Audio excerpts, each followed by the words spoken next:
most important thing is to be able to define which ones you can come to an intelligent decision on and which ones are beyond your capacity to evaluate.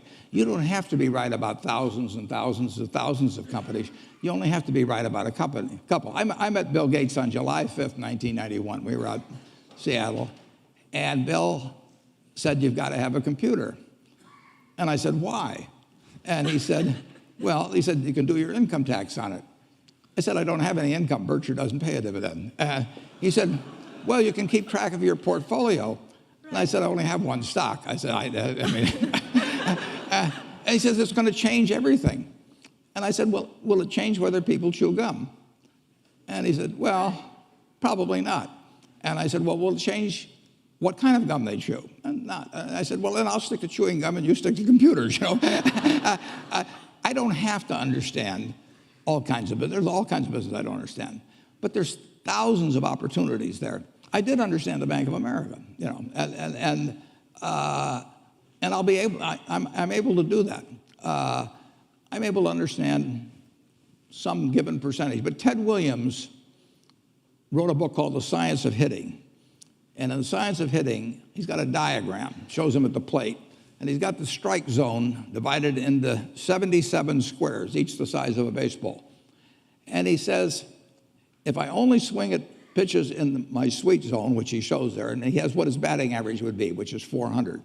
If he had to swing at low outside pitches, but still in the strike zone, his average would be 230. He said the most important thing in hitting is waiting for the right pitch.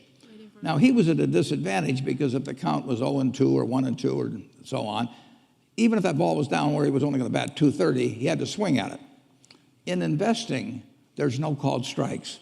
People can throw Microsoft at me and, you know, you name it, any stock, General Motors, and I don't have to swing.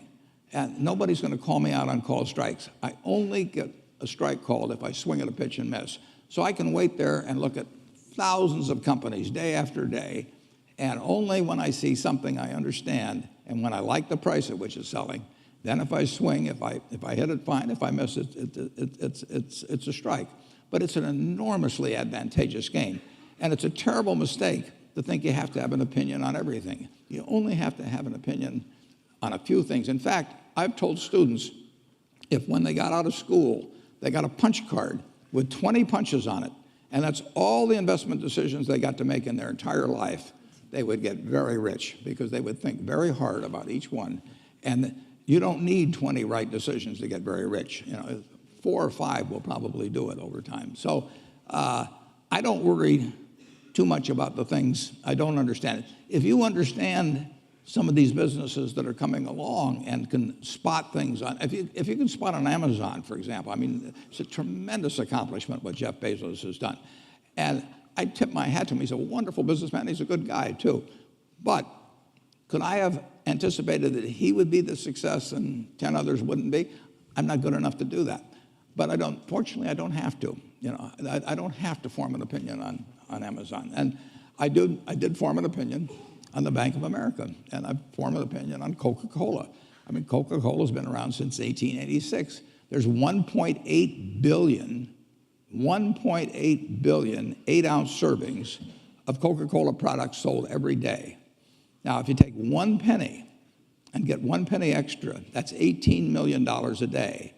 And 18 million times 365 is 7 billion, 3 less 730 billion, or $6,570,000,000. So annually, $6,570,000,000 from 1 penny. Do you think Coca-Cola is worth a penny more than, you know, Joe's Cola? I think so. So, you know, and I've got about 127 years of history that would indicate it. So those are the kind of decisions I like to make. And you may have an entirely different field of expertise than I would have, and probably much more up to date in terms of the kind of businesses that we're seeing evolve. And you can get very rich if you just understand a few of them and understand their future. But